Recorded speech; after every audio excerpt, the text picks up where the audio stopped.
And that's a wrap on a hard-fought Week 0 football game between the UCONN Huskies and Utah State Aggies. UConn took the defending Mountain West champs wire-to-wire, shockingly covering with ease 31-20. We now go to the post-game news conference with UConn head football coach Jim Mora. Take it away. I'm really proud of our guys. The way we came out and fought hard today, to lose your top quarterback and top running back but never give up, that says something. This team has a lot of heart. There's a culture shift happening in that locker room, and UConn football is back.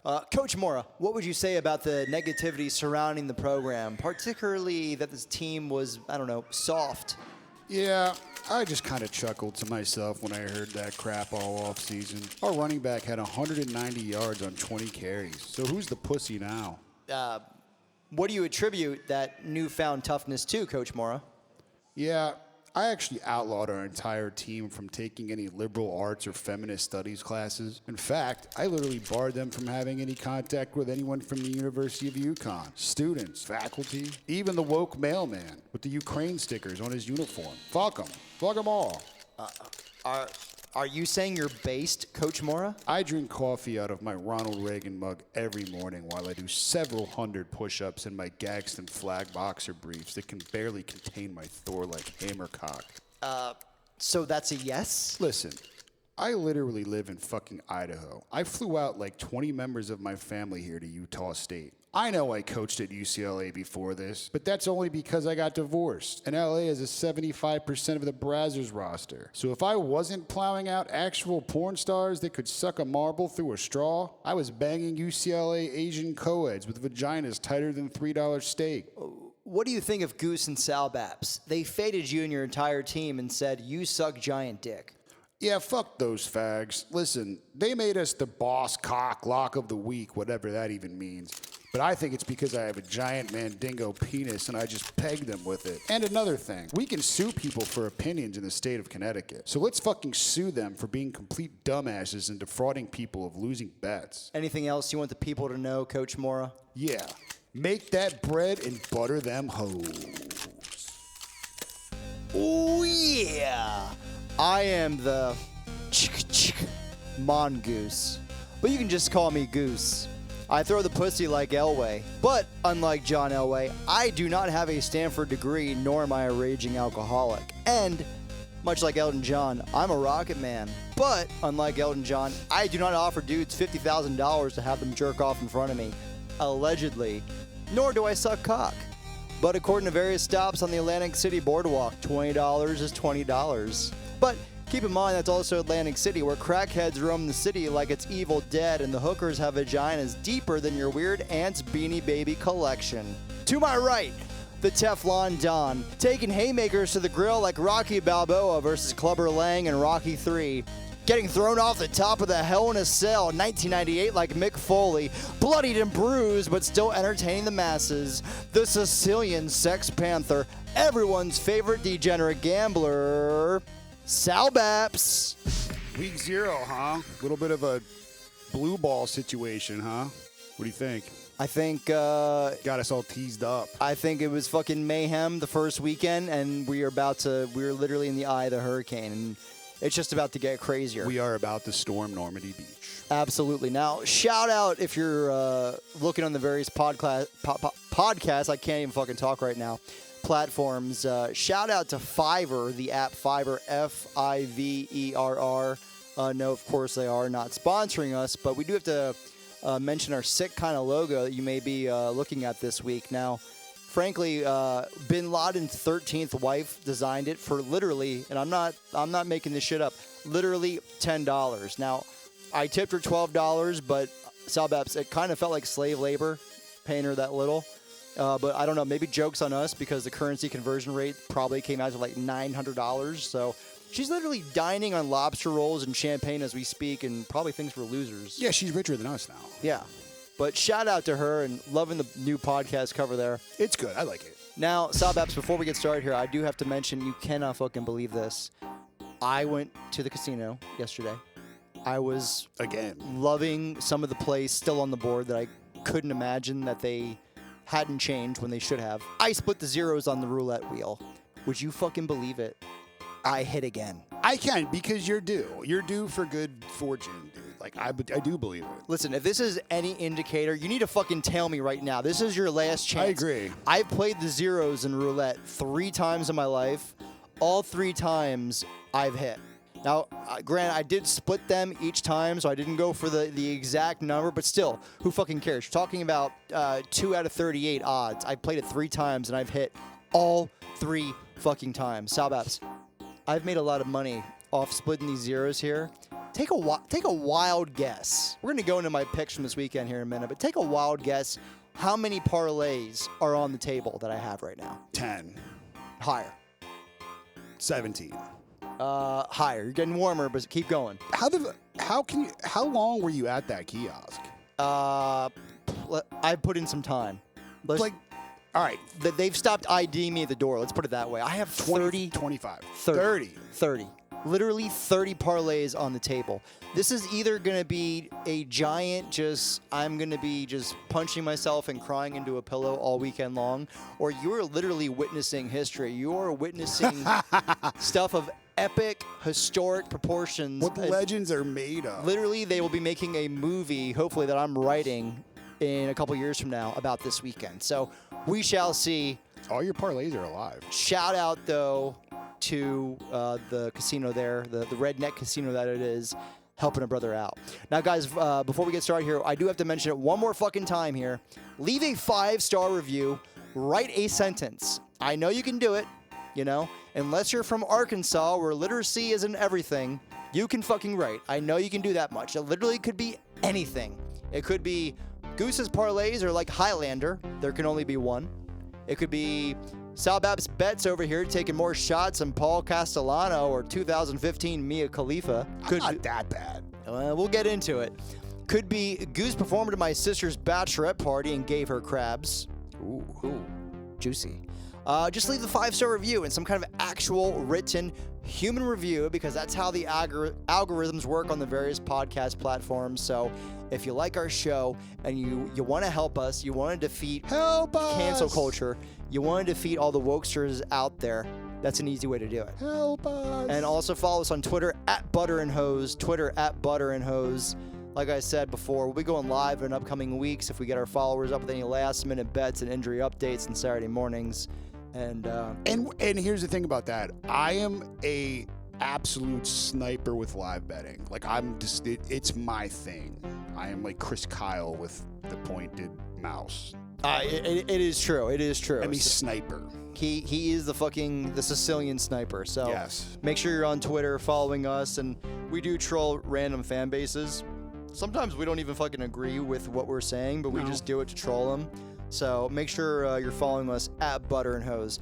All right, Salbaps, week 0's over, but there's so much to talk about, so much that we're buzzing about. Let's get into it. This is Buzzed.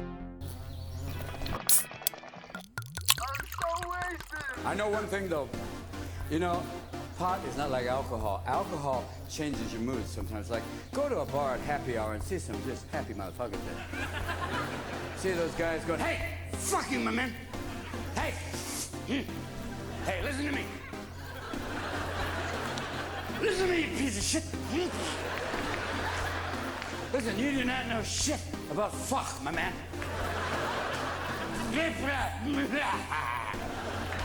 You want a piece of yourself? Step outside, I'll kick my ass. Come on. Salbaps, this podcast is just absolutely taking off. Can you believe we have a repeat sponsor? Yes, I do. You do believe it? Okay, I do wow. believe it. That is a change of tone from previous weeks. Yes, okay. I believe it. Well, today's episode, Buzzed, is not brought to you by UCONN Pegging. Do you get excited about SportsCenter covering the WNBA more than they do Big Ten football? Do you enjoy letting your girlfriend yell at you while she's bloated and listening to the Call Her Daddy podcast while wearing $90 Lululemon sweatpants she bought with your maxed out Coinbase credit card? Do you tweet pregnant man emojis to contribute to the downfall of Western society? Then don't fret. Get UCONN Pegging. UCONN Pegging is a broad-based 24/7 service that supplies UConn women's basketball players with giant strap-on dildos to fuck you in the ass. Ooh. Don't just take our word for it. Here's some testimonials from some of our recent customers. Hi, I'm Goose from the Making Bread and Buttering Hose podcast. Yeah, I actually went undefeated on a recent Saturday betting college football. I was feeling really good about life and my general skills in the college football gambling space until UCONN pegged me in the ass so deep in ways I haven't felt since the casting couches of Hollywood in 2011. Now I'm back to feeling like a complete dumbass and swiping on whores on Bumble even though they shadow banned me. Thanks for taking away my pride and self-worth. I couldn't have done it without you, UCONN pegging. UCONN pegging has state-of-the-art technology, utilizing woke women scissoring each other so tight you'd think you were sitting ringside at WrestleMania in 1992 with a Ric Flair figure 4 leg lock. Hi, I'm Salbaps from the Making Bread and Buttering Hose podcast. I put a significant amount of money fading UConn, thinking white trash Mormons from Utah could actually cover. To my delight, I was brought down to my knees and forced to re-examine myself as I suffered for the sins of the patriarchy of white privilege, even though I'm Sicilian and don't actually consider myself white because I'm actually based unlike all these other Anglo-Saxons. Now I ask permission from my girlfriend to masturbate. Thanks, UConn pegging. You're the best. UConn pegging, coming soon. All right, Salbaps. The FFCC was in full effect in week 0. We're going back to the club. Are we adding anybody to the FFCC, first of all? You goddamn right we are. Who we adding? We're adding the guy who thought he could save Nebraska football in the entire state to be relevant, Scott fucking Frost. You are now in the club. Goose, this guy, this week, 10.5-point favorite. The entire state of Nebraska was invading this country. I know, it was How do you lose this game? Listen, Helinski's on like his 7th team in 3 years. I don't really have words for it outside of that Nebraska just has a way of snatching defeat from the jaws of victory. I mean, a lot of people are giving shit to Frost for the onside kick. And granted, hindsight 2020. I don't have a problem with that. I don't have a problem with that. But you can't lose this game as a 10.5-point favorite knowing that you're going into this with your job already in jeopardy. Yeah. The fact that you brought and after the game you say how your offensive staff needs to adapt to this league. He's fake. Way to throw your coaching staff under the bus like that. Granted, the AD there at Nebraska made him hire those people, but Scott Frost, listen, maybe at UCF when you had a different caliber of athlete, I don't know. It's just not working out at Nebraska. This is a bad fit. He's in the fake fucking coaches club. He's going to stay there because this is going to happen all fucking year. I'm telling you, this guy, actually, I will make some kind of pledge that this guy will not make it through the season. I don't believe he will. His buyout. Who are they going to beat? His buyout drops 50% by like October. So who are they? I mean, they play Oklahoma in a couple of weeks. So who are they going to beat? They're going to get rolled there. This is Nebraska. You are not supposed to lose like this at this school. This is not any other school. You don't have the luxury of losing all the time like this. He cannot beat anyone. I don't care if they're close games. He loses all of them. I agree. It's at some point the stat becomes you instead of just crazy luck. That's a great quote. The stat becomes you, no matter what. Yes, that was Machiavelli, I believe. The stat becomes you.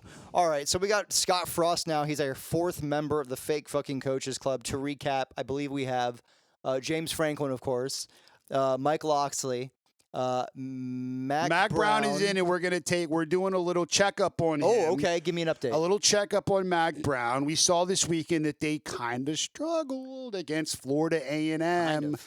Like, bro, what are you going to do against these other teams that you play in this league? You can't get this defense fixed. It's been how many years now? Stop giving up points. Fix the motherfucking defense. Get it fixed. Well, he brought in Gene Chizik. Who's the loser? Loser. Did you see Florida A&M? They literally almost didn't even play that game. Florida A&M is a FCS school. They almost didn't play that game because they had like 25 kids who were ruled academically ineligible. And they covered. So you're telling me you go in against an FCS school and they're down 25 guys and you still fucking struggle with them? It's unacceptable. Unacceptable. We didn't even bet it, but it's unacceptable. Unacceptable. Now, I will say Drake May did look okay. But listen, when you have a freaking D-line like App State coming at you, he's not going to be able to scramble like that without getting his fucking head taken off. This is unacceptable. I'm tired of this. They're down their number 1 wide receiver who got hurt in camp. Fucking Tar Heel fans, I'm sorry, but it does not look good for you. You might as well just start. You might have Midnight Madness for basketball this weekend. I like it. All right, so I'm gonna give you a couple quick my own reactions, Salbaps. Now, Salbaps, we're gonna get to you in a little bit about your egregious picks to mankind. Horrendous. I fucking killed it. Outside of the UConn play, which wasn't even that heavy for me, and one Nebraska moneyline sprinkle. Listen, I fucking hammered the 50.5 Nebraska Northwestern over, and this thing fucking covered by like the beginning of the And fourth we quarter. tweeted that out as a play, and it did hit. We tweeted it easily. Well, you tweeted it out without I asking for tweeted my out. permission. But it's because I trusted you. True. But I was 50.5. You did 52. It still It doesn't matter. It didn't went matter. it went over 58. Yeah, exactly. So it was a strong play for me. It was my second biggest play outside of Utah moneyline on all my parlays. So I needed this one fucking bad. Listen, Mark Whipple, I thought he would revamp the offense. Thompson did look pretty decent at. I know he had a couple of the picks, but that was more the receiver's fault. Having said that, Phil Steele comes through again. The biggest reason I bet the over here, Northwestern was predicted to be one of Phil Steele's top 10 most improved offenses. And Dude, hallelujah. they can do it. They can move the ball. Dude, what does it say about the state of college football when tempo is being run by not only Northwestern, but Brett Bielema and the Illini there in Illinois? They look good. We're going to get to them too in a little bit. Now, as I told you on this podcast, fade all the fucking teams that got destroyed in the transfer portal. This is a huge source of information that casual football fans are not paying attention to. Vegas is absolutely taking advantage of it. This is like bowl season, okay? If you are a college football fan and you want to win bets, put in a little bit of the work and just look at who got destroyed in the transfer portal. Fade all those fucking teams. Really, it's that simple. Betting isn't hard. When you lose players to other organizations and universities, you don't just replace them. This isn't the NFL. You cannot just replace them with a free agent. Unless you're Mel Tucker and you're bringing in guys who are twice as good as the guys who are leaving, that's a different case. He's a wizard, though. We'll get to that then. When you're Wyoming, when you're Hawaii, Exactly. You can't replace and you lose 30 guys, and you bring in the freaking third string from you have intramural like Greek week fraternity players playing for you. You don't have replacements for this. No. You have to fade those teams, and I think you continue to fade them until the lines catch up, which hasn't happened yet. They will, but for now, we're going to exploit them. I do have to say, my former school that I attended for a complete one semester, 4.0, but nevertheless, UNLV, Las Vegas, all the hood rats out there in the desert, a team to watch, to cover in the Mountain West. There's a lot of skilled talent on the outside. Did you see this fucking wide receiver they got there from Sparty, Ricky White? I loved him. Why is he at UNLV? Why is he not in Michigan Mark State? D'Antonio, man. When you had an offense that puts up 11 points, he wanted out. He got out before Mel Tucker got there. This Ricky White kid at UNLV, he alone is a reason why you should bet the over. But UNLV actually looks like a competent football program. Listen, I got to say, I think I'm feeling really good about the Fresno State play that we have. They're going to roll the Mountain West. I mean, Utah State look like complete dog shit. And that's their only comp. I mean, maybe San Diego State. SDSU, yeah. Maybe San Diego State is decent with a lockdown D. I still really do like Air Force, and I think Boise's going to have a really good defense as well. But that's really the only real competition, in my opinion. So UNLV, a kind of People, team, you can still bet this. It's still up. You can do it. You can get on Fresno State. You should. And UNLV, keep it on your radar as a team to cover here in the Mountain West. Absolutely agree. You called that, and they absolutely were the right move. You did it right. UConn, the UConn Huskies, fucking shocking. Look like a competent Division I normal football team. They lost Taquan Robertson at quarterback. And I got to say that the Penn State transfer, this was not the kid who couldn't even run the fucking offense last year at Kinnick Stadium. He looked legit. He looked good. And they lose their number one wide receiver. It doesn't matter. They still look good, especially defensively. Freaking Mora there just running all kinds of. They lose their DC. It doesn't matter. Yeah, I mean, either the Mountain West sucks and Utah State was just like that was just a thing that doesn't exist anymore, or this team's improved. I'm going to go it's a little bit of both. Yeah, it doesn't have to be mutually exclusive. I agree. I think UConn has improved drastically. I think Mora does have them somewhat based in being, Look, their over-under wins was 2.5. They lost by 11 in their first game. I still don't want to jump the gun on them. They do play some good teams. Did you see their running back Carter? 190 yards on 20 carries. This wasn't like Utah State was unprepared. They were not ready for this game. They have Alabama next week, and I don't know why they would even think that matters because they're literally going to lose by 100. Listen, I don't care if you're freaking playing the Sisters of the Poor. They weren't ready to go. You put up 190 yards on 20 carries. I mean, he did have the one fumble that really kind of fucked UConn momentum, but this guy was breaking tackles. He was bulldozing people. UConn, fucking surprise I don't know what team to say, of week man. 0. I mean, they beat me. They got me there. Now, speaking of UConn, Mr. Salbaps here, he put a heavy wager on this team. He needs to answer for his crimes. We're introducing a brand new segment here on Making Bread and Buttering Hose. We like to call it Bets on Trial. You want answers? I think I'm entitled. You want answers? I want the truth! You can't handle the truth. You shit-kicking, stinky horse-smelling motherfucker, you! I'm afforded the right to speak in my own defense, sir, by the Constitution of the United States. This is the same Don't tell me document about which the guarantees Constitution my of the liberty. United States. Now, liberty, in case you've forgotten, is the soul's right to breathe. Sir, you're out of order. Out of order. I show you out of order. This country is founded, at least in part, on the firm belief that unpopular speech is absolutely vital to the health of our nation. How much did you fucking lose? Everything. What do you mean everything? Everything. For Christ's sake, Vic, everything. The savings, the business, everything. Bets on Trial. Hear he, hear he. Court is now in session. Your Honor and ladies and gentlemen of the jury, the defendant has been charged with the crime of screwing the pooch on the opening weekend of the college football season. Worse yet, he let his personal opinions get in the way of fading a state more than an actual football team. The evidence will show that Salbaps here defrauded the base bettors of Making Bread and Buttering Hose on the evening and day of August 27th, 2022. Now, the defendant's fingerprints were all over these picks, especially the boss cock lock. The evidence I present today will prove to you that the defendant is guilty as charged.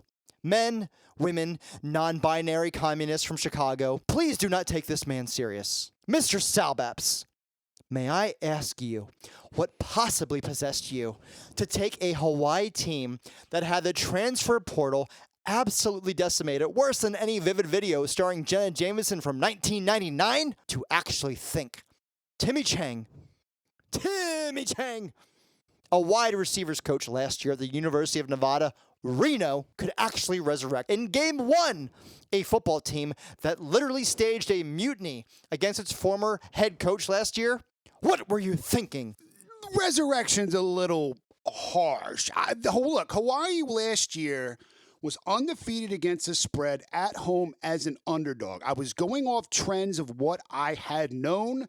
Vanderbilt is a team that absolutely has trouble winning games, period. So laying more than a touchdown on the road, I thought was unreasonable. And I believe 9 times out of 10, that's my own stat.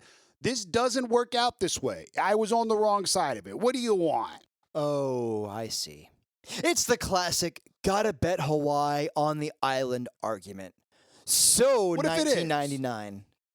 Ladies and gentlemen of the jury, this is pure lies, as evidenced by the fact that the Action Network ranked Hawaii's home field advantage as a paltry number 118 in the nation for only 1.5 points per game. In fact, since 2012, they have only covered their home spread 38% of the time.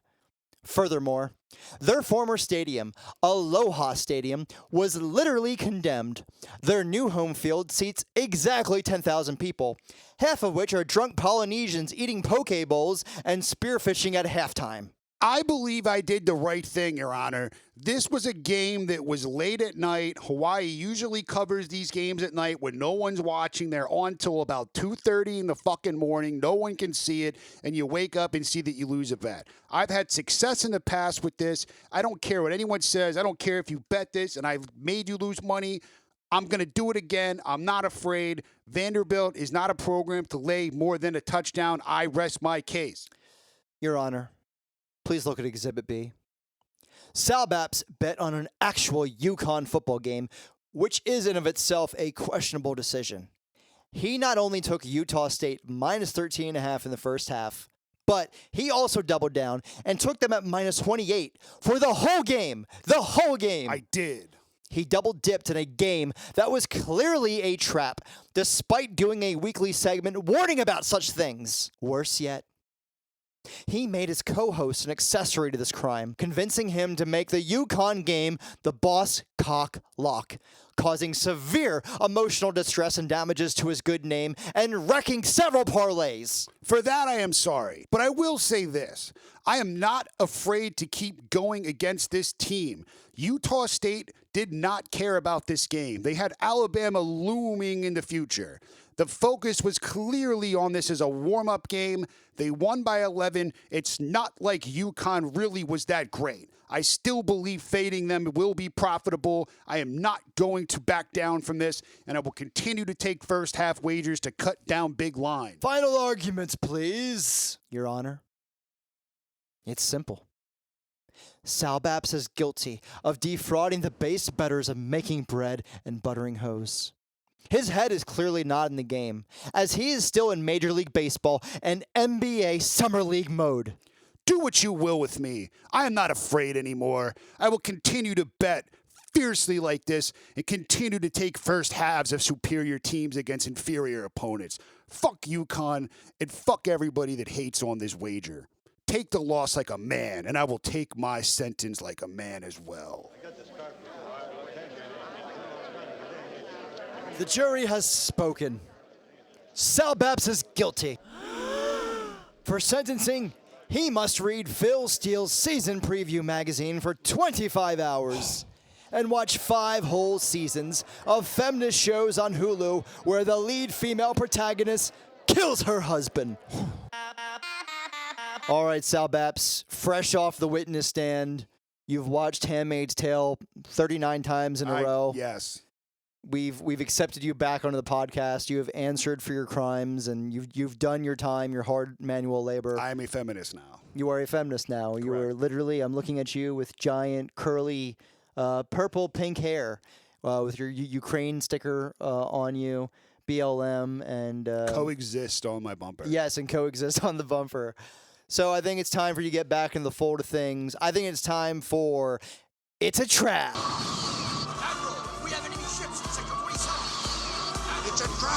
It's a trap! MSU minus 21 against Western Michigan. Check this out. Peyton Thorne, the quarterback for MSU. His dad is the OC at Western Michigan. Guess what that means? He knows everything about him. I still can't beat my dad one-on-one in basketball. The father always wins. We are going to make sure people are aware that if you take MSU minus 21, you might be walking into a trap. Just be very, very, very careful of this game. It's an interstate rivalry. MAC teams play very well against Michigan, Ohio State, and MSU. Yeah, they do. I mean, for whatever reason, it seems like Michigan State always fucking opens up week 1 with like one of these directional Michigan schools. I'm actually shocked about that Peyton Thorne. I literally have not heard anybody else say that. So fucking Salbaps here trying to make up for his bets on trial. I'm impressed with that one right there. Listen, Michigan State, they got a lot going on this year, but this is a sneaky game. It is. It's a sneaky game. They always open up, like you said, against these MAC schools, and they don't blow them out. No, they don't. And I think the line's actually, it's not 21 anymore. I think it's actually 22.5. So all the more just reason. Be careful, people. Any other games that are traps? UConn! It's a trap. Oh, Look, God. they played well. I got put on trial for them. Now people think this team's cool. They're not cool. They're now laying 20 points at home against Central Connecticut State. It doesn't matter. This team is not good enough to lay 3 touchdowns against anyone. Do not bet this. People are going to be fooled by this. Going to go, oh, well, I fucking lost on that game against, Utah State. I'm going to take UConn. They look improved. They look improved because Utah State was drunk and high on mushrooms. They didn't give a fuck. They play Alabama this week. UConn is terrible. Do not lay this, but don't even bet this game. Just be careful of it and don't even bet it. Don't even watch it. It's not on TV. I mean, it's probably on ESPN. It's on nothing. I would just stay the hell away from it. Don't even breathe in the same vicinity as it. It's as just anything in the state. All right. I like it. So, Salbaps, we're going to introduce a brand new segment Oh yeah. Week 0, I mean, it was kind of real, but not really. It was kind of like It was blue balls. It was second base. We are about to go the full on penetration action here, Intercourse. and we're going to be giving Unprotected. We're going to be giving our 6 picks of the week. You can fade us, follow us. It doesn't matter. And we are really betting these games. These are not us just giving you games. We're actually wagering on these. These are literal bets for us. We call this segment Pick 6. I'm coming at you. The Penn State and Purdue over 53.5. I think I just saw 52.5 on FanDuel. Fine. I don't care. I started betting this at 54.5. I don't care. Now listen, I'm going to go into this game a little bit later with you because I think we actually may have an agreement on this one. So we're going to skip this one for now. But listen, hammer the Penn State and Purdue over 53.5, 52.5, 54.5. It doesn't matter. Anything under 55, you freaking hammer. Pick number 2, Utah at Florida over 51.5. Now, Salbaps, our viewers may remember the first episode, Boss Cocklock, still in effect. We picked Utah money line at Florida. And that's still in effect. And the line has risen since we talked about that. It's up to now Utah -3. It has. Now, I am loving right now this point spread. Listen, this is a little bit of covering my ass, but I do genuinely listen. Phil Steele has Utah as a top 10 overall offense in the country. I think people are still thinking that this is like 2012 Kyle Whittingham, Utah. This team is loaded. I mean, like I said, I started betting at 53.5. It's now down to 51.5. I think this is an absolute steal. I think they're going to put up close to 38 points a game this year for that offense. And if that's the case, and Florida is only even... Let's play devil's advocate. There's rumors coming out of Florida camp that freaking Anthony Richardson is Cam Newton 2.0. It's propaganda. If that is true, though, and this Utah offense is even remotely resembles what we think it is, this over is going to get absolutely creamed.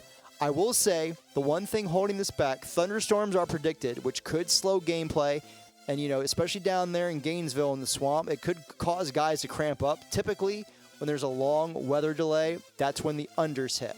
But I'm just saying, I'm loving the over here. Kyle Whittingham, he loves his wide receivers. I think this is going to be a hell of a game. I think Utah does win, but I'm loving the over 51.5. Pick number 3, Georgia State plus 12.5 at South Carolina. Salbaps, as you will attest, I started nailing this at Georgia State plus 13.5. Listen, Georgia State went 6-2 last year in Sun Belt play. Second half of the year, they were an absolute unit. They beat Coastal Carolina at home, and they lost to Billy Napier at Louisiana 17-21. You know how many starters are back for this squad? 15. 15 starters are back, and guess what? I am not sold on Spencer Rattler. He's a punk. He's a punk. He's a cancer. If South Carolina rolls out He's a Gen Z loser. He is. If South Carolina rolls out to a 21-0 lead, then he'll probably be fucking All-American. I don't think that's going to happen against this squad. If you get Spencer Rattler in that second half to where it's a close game, I'm telling you right now, this guy's going to fucking fold like a deck of cards. He was pulled at Oklahoma for not coming through in close games. He couldn't do anything. We talked about Utah State maybe looking ahead to Alabama. South Carolina plays at Arkansas next week to open SEC play. This is a classic trap game. I am rolling with Georgia State. Anything I think that's over 10 is an absolute steal. Georgia State plus 12.5. Lock it down. Pick number 4, I am loving Cincinnati at Arkansas over 51.5. Now listen, Cincinnati, they lost a ton on the defensive side of the ball, including many of the coaching staff. We've talked about that before. At a school like freaking Cincinnati, you just can't afford that. And the offensive coordinator for Cincinnati, he went to LSU. Desmond Ridder is gone. But the offense on that for that squad does return 8 starters. So you talk about a defense that I think has 5 starters back, juxtaposed with an offense that returns 8 starters, including the entire offensive line.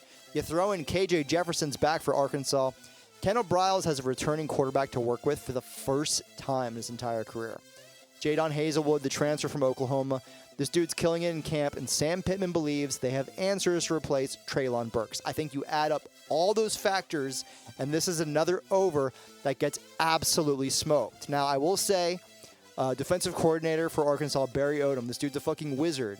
but he only I like him. He only returns 4 starters. Both these defenses have been gutted.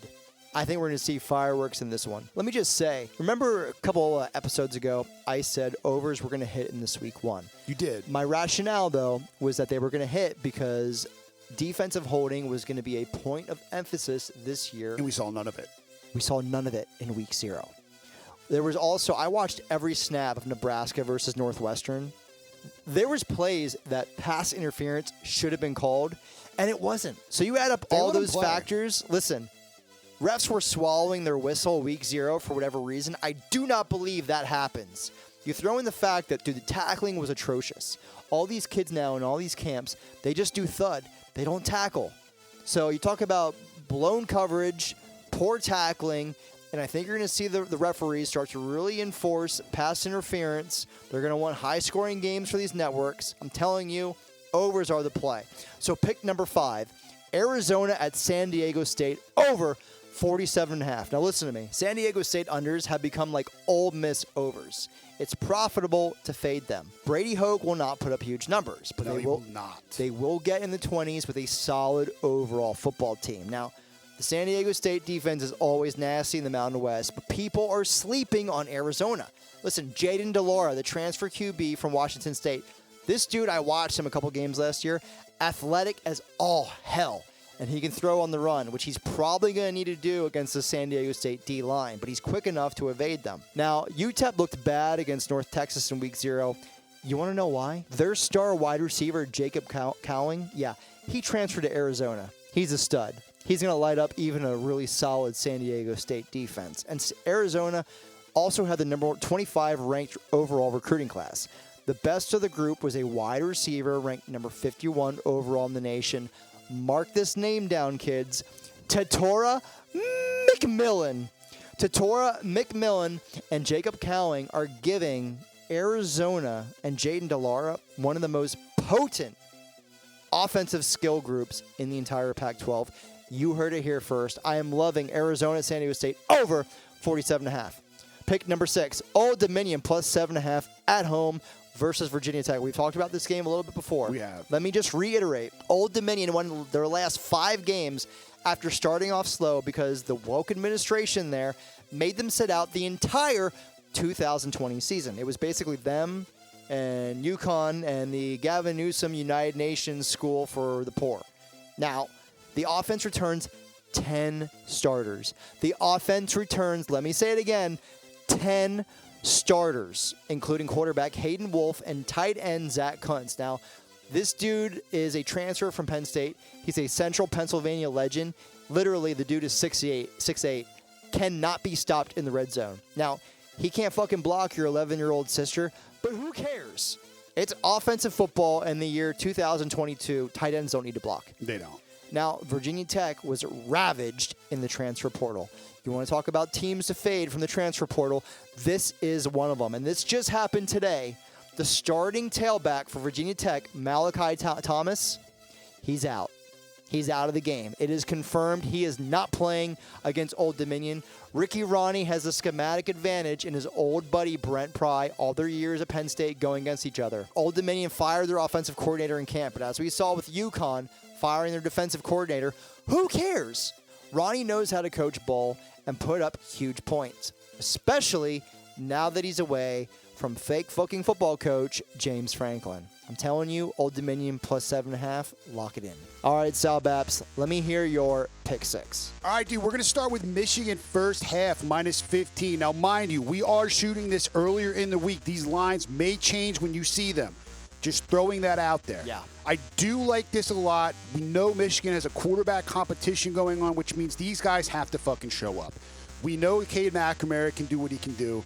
He wasn't the greatest quarterback in the world last year, but their team still made the playoffs. I think you got to roll with this guy, and I think he knows that he has a short leash. He's got to perform in the first half. He's going to get the start. I believe Michigan first half, minus 15 is a good wager. Next, we're going to go to Tulsa, minus 6.5. We're fading Wyoming. We talked about teams that got killed in the transfer portal. We're going to fade them until they hurt our pockets. Yes. Tulsa, minus 6.5. At Wyoming, doesn't matter. We saw Illinois just roll in there and dominate. This is a low-hanging fruit kind of line. Wyoming is trash. We're going to fade them. Yeah. Texas A&M minus 29.5. This team, I believe this is low. I actually think this number should be higher than this. I think they actually win this game by 40 to 50 points. I don't see mercy. I know that Jimbo's out for blood this year. This is a big year for this this fucking team. They have to fucking kill people this year because they got to stay up in the top teams where they got to stay up in the top of the rankings. They got to blow teams out. I like Haynes King coming back at quarterback, Max Johnson not winning that job. I'm staying away from it, but I'm laying this 29.5. I think they roll by 40. Do not be afraid. Do not let Goose talk you into some crap. This is a pure low-hanging fruit. Again, this line should be higher. The next one, Western Kentucky minus 16 at Hawaii. We're fading Hawaii. Fuck them. They fucked us last week. We're fading them now. They're trash. I stand by everything I said before, but now that I know what I know, they got nothing. Chang's out of his. There's no shot. Did you see Western Kentucky though barely beat an FCS squad, Austin Peay? This is a betting line here. If this team is so bad and they're laying 16 against Hawaii, what does that tell you? That's how bad Hawaii actually is. I mean, listen, Vegas knows that nobody's out there sprinting to bet these stupid games on this island, right? Like, this isn't a big game that people are going to be betting. So the fact that Western Kentucky's minus 16 at Hawaii shows me Hawaii's just truly that horrible. Okay. They're just that fucking I'm bad. staying away from it, but okay. I love it. My other one, LSU money line, 3 units. This is one of my bigger bets. Money line and eat the juice. This is Brian Kelly's time. He has better talent than he's had at Notre Dame here. These are better athletes. This is SEC caliber athletes. These guys can make up distances that people that play for Notre Dame could not. Better strength and conditioning, better speed, better weaponry, better. I'm sorry, Notre Dame, but this is more of an insane fan base than you guys. You guys are kind of soft now. LSU fans are lunatics. This game is going to be in Louisiana. We have to take this. We've got to eat this. The game's not only in Louisiana, it's in the fucking Superdome in New Orleans. You never fade LSU in the Superdome. This is one of my bigger bets. LSU money line. The final one. Georgia, first half. We're trying to cut this line down. Georgia first half minus 8.5. Listen, Oregon, soft team, Pac-12, new coach, woke fucking everything. Georgia, hardcore, Kirby Smart, got his bag, time to go to work. I know that they might have a little bit of like a hangover period here because they won the championship last year, finally beat Alabama, was a big moment for Kirby Smart's career, but I actually think it's him just getting started. I really think him beating Nick Saban was really his arrival at this point. I believe they're one of the best programs that will be dominating for the next 10 years, and I think Georgia absolutely rolls easy in the first half in this game, minus 8.5. Those are my 6 picks. All right, Salbaps, we must redeem ourselves for the atrocity that was last week. I paid for my sins. I watched The Handmaid's Tale 19 times. It is now time for the Boss Cock Lock. Boss Cock. She got an exquisite pussy? Well, how about my exquisite erection, huh? Yes, we've taken, we've drank together. We've had cocaine together maybe a couple of times. Boss Cock. All right, Salbaps, I'm literally wearing my Penn State socks right now. I may be speaking as a total homer here, but you know me. I fucking fade Penn State all the time. Oh, yeah. All the time. Like, here's the thing, people. We don't care. We just go where the money goes. We don't give a shit. I just said Michigan State was. I don't like. I hate Ohio State with every fiber and being in my body. Guess what? I have the mortgage on Jackson Smith and Jigba Heisman futures. So when it comes to the money, we are fucking 1940s Omerta Italian mobsters. Yes, it is a code. We do not break the code. We do not break the code. So having said all that, the Penn State at Purdue over. I briefly mentioned it before. FanDuel has it at 52.5. Most books 53.5. I bet the shit out of this at 54.5. Listen, Purdue shocked the college football world last year in Nashville. They beat that Tennessee squad at Nissan Stadium despite not playing their first round DN. And David Bell, their star wide receiver, he didn't even play. They returned their top wide receivers and tight ends from that game, including quarterback Aiden O'Connell. This dude is, I think, in his 6th year of experience. He didn't start all those years, but nevertheless, this kid can fucking play. Now, the defensive coordinator left to take the DC job at Wake Forest, so I don't expect the defense to be as good this year for Purdue, which actually was pretty good last year. Now, on the flip side of that, Penn State did lose a first-round pick in wide receiver Jahan Dotson. It doesn't matter because Franklin has recruited too much skill talent on the outside there. I mean, Phil Steele has this as a top 15 wide receiver group. Reports out of Camp Salbaps or Mitchell Tinsley from Western Kentucky is the real fucking deal. I can't believe I'm saying this as a Penn State fan. The offensive line is coming together. Juice Scruggs, a name you're going to want to know, out of Erie, Pennsylvania. He was a big pickup a couple years ago for Penn State in a recruiting battle over Ohio State. Ohio State genuinely wanted this kid. Penn State won. Now, he almost had to quit football about a year and a half, 2 years ago. He was in a major car accident, but guess what? He's back, and he's killing people in camp. This offensive line is ready to clear the way. Now, speaking of offensive line, the ace up our sleeve in this game, the real reason we are smashing the over, from Governor Mifflin, Nick Singleton. Yeah. Ladies and gentlemen, boys and girls, children of all ages, we would like to introduce to you the next great Pennsylvania State running back, and his name is Nick Singleton, and he is literally 10 minutes from where we are recording this podcast, where he's from. Yeah, I saw him play 11 times last year. He's a psychopath. What'd your dad say about him? He actually said that my dad's played college football, for anyone that's listening. He said that this guy actually was comparable to Tony Dorsett. Like, he said Dorsett. He said he hasn't seen a running back since that, like, look like that. Salbaps' dad thinks Nick Singleton is the next Tony Dorsett. Yeah, he doesn't just say that shit either. If the Penn State offensive line is anything competent as a Division I football Big Ten program, Nick Singleton and Penn State. And Sean Clifford was a top 10. Like, people talk all this shit, and Sean Clifford, he's going to get hurt again. So I get it. But before he gets hurt, hopefully he can last one fucking game. He was a top 10 quarterback last year, statistically, before he got hurt. I'm telling you, this over kills. Our last 5-star from this area was Chad Henne, who started how many years at Michigan under Lloyd Carr? 4. And he's still in the NFL collecting paychecks. Like, he's still on teams. Like, so, like, usually when guys are highly touted out of here, they do really well.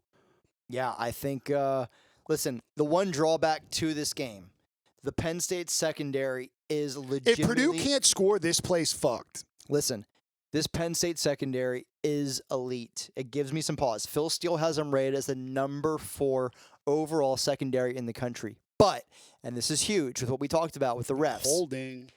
Joey Porter Jr., his dad, yes, was the famous linebacker for the Pittsburgh Steelers. He is Penn State's shutdown corner. He's getting first-round buzz. This kid plays like he's fucking Bill Belichick, defensive back from 2008. He beats the living shit out of, he presses and jams kids at the line of scrimmage and holds the living shit out of them. Last year, I don't even know how many pass interference calls he was called for, but it is his kryptonite. This dude fucking mauls people. And I think in this game, Big Ten refs, Penn State on the road, Manny Diaz defense. Listen, he's a great DC, but he's super aggressive. He always gives up big plays. Penn State fans, get ready for a 3rd and 8 where you think that Purdue is about to be off the field and they score a 60-yard touchdown. This is a hallmark of a Manny Diaz defense. This is a 2-point line, 3-point line. I mean, like, Purdue's gonna do shit.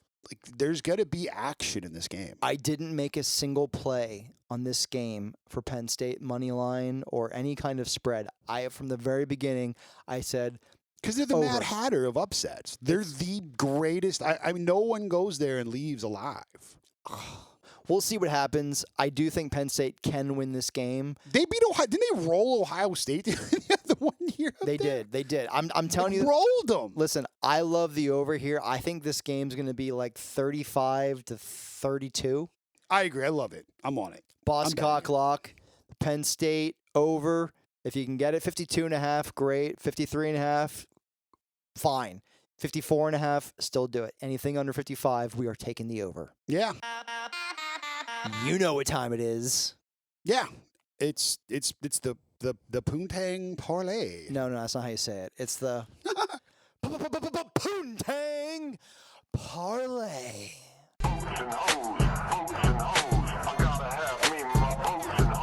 Serve the Rock a great big piece of that Poontang pie? Are you ready? Greed, for lack of a better word, is good. I feel the need for speed. What's the matter? You got nothing left inside, huh? Because you're training like a damn bum, you know that? I'm a pussy pirate, my name is Jack Sparrow. Take off my pants, she can see my flesh arrow. Poontang your ass on out of here. I find your lack of faith disturbing. All right, Salbaps, a little joyous celebration. The Poontang Parlay from our inaugural episode, it is still alive, baby. It is still alive and kicking. It is alive and kicking, and I also have another one that's worth 800,000. That one is also alive. Like I said, I have 30 parlays alive right now, thanks to all my winnings, splitting the zeros. So we are in business. Divine intervention. Nevertheless, I am giving you guys a play because I see immense value in some games in week 2 and a couple sprinkles from week 1 here. So here we go. Starting off, we are doing the over 47. I'm on the Sugar House Bet Rivers app. The Barstool Sportsbook. You can also get some week 2, week 3 action, but I'm using Bet Rivers here right now.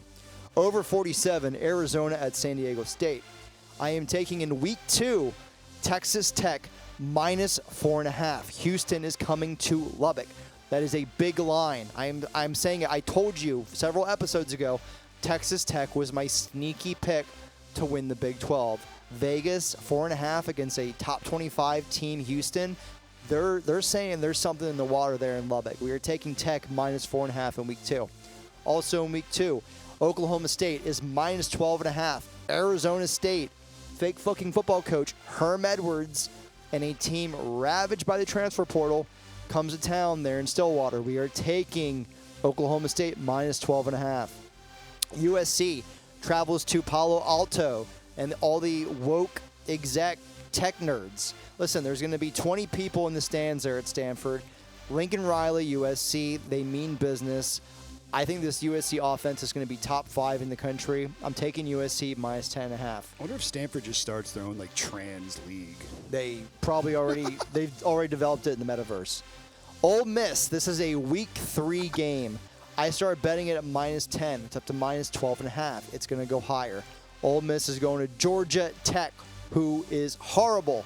We are taking Ole Miss minus 12.5. Zach Evans is going to kill people. Back to week 1 action. Arkansas money line with Cincinnati. I love the money line here. Penn State at Purdue. We've already mentioned this game. We are taking the over 53.5 here on Bet Rivers. TCU money line. Talk about if you just want to throw $3,000 on a game. This is the easiest play on the board. They're going to absolutely smoke a Colorado team that is starting true freshman cornerbacks because, once again, all their guys left in the transfer portal. Tulsa money line at Wyoming. Salbaps already touched on this. Over the 51, Utah at Florida. We spoke about this. The Old Dominion plus 8.5 I'm getting here in Bet Rivers. Love it. I think they actually probably pull the win. And then one more week 2 game here. Pitt is a 3.5-point home underdog against Tennessee. I love this Tennessee squad, but listen. I do too. Pat Narduzzi, he is Brady Hoke East, especially this year. Yeah, it's a good comparison. You do not want to bet against Pitt for any spread that is bigger than 3 points, especially at home. I full-heartedly agree. Listen, Tennessee has an elite passing attack. Pitt has an elite secondary, and they have a strong defensive line. Once again, under Narduzzi, they can get to Hooker and get pressure on him to, try to make sure Tennessee doesn't put up 500 fucking points. That is the Poontang Parlay. Now, once they again. played last year, and it was like 85 points combined. Pitt was in Tennessee last year. They did. It was like a fucking 50 to 45 game. Well, there you go. That's why we're going 3.5. So just to recap all that. Over 47, Arizona at San Diego State. Texas Tech minus 4.5. Houston at Texas Tech. We're taking Oklahoma State minus 12.5 against Arizona State in week 2. USC minus 10.5 in week 2. It's against Stanford. Ole Miss in week 3 minus 12.5 against Georgia Tech. Arkansas money line in week 1. Penn State Purdue over 53.5. TCU money line. Tulsa money line over 51. Utah at Florida. Old Dominion plus 8.5. Pittsburgh plus 3.5 week 2 against Tennessee. Salbaps, it is fucking 100 degrees in this basement right now. I am literally sweating like a whore in church. I'm going to die. I can't even. I was gonna say that if you didn't say it. I'm literally about to pass out. We have to hit a parlay if for the very least to get central air. here in my grandfather's basement. Do something. Because this is fucking horrible. I feel like I just got subbed out of a basket. Praise God, this episode is over. Do you have any final words for the people? Yeah, dude, just remember, follow us on Twitter. If you do that, we will start growing. And if you actually like us, 5-star reviews. 5-star reviews and dick pics. Just fucking do it. Like, well, this is going to pop off, people. I know you're probably laughing at it. It's like, oh, well, this ain't shit. It's got to be. Because I'm telling you, I'm a good gambler. And Goose is too. We know what we're talking about, despite the stupid UConn shit. Fuck that team. And we have vastly different styles. Yes. I pick games like stocks. I'm all about value. I love picking games where I think that line should be 4 or 5 points in a different direction. Salbaps is a mercenary. I mean, sniper. He is Saturday morning, gets the final injury report, sees what the sharps in Vegas are doing, and then he just smashes lines. So, you know, do a little bit of both. Do one or the other. Do none. It's up to you guys, but there's a lot of thunderstorms happening outside here in Pennsylvania right now. All I got to say is week 1, you're about to see the biggest fucking thunderstorm that you've seen in the past year. College football is here. It's a moment we've been literally thinking about every single day. I have 30 parlays on the line. This is stuff of epic proportions. Salbaps. History can be changed. Let's do it. Let's get Central AC. Let's boats and hose. Let's make it happen. Yeah, and a TV. You know what time it is, kids. Say your prayers, take your vitamins, grow your own food, and make that bread and butter them hoes.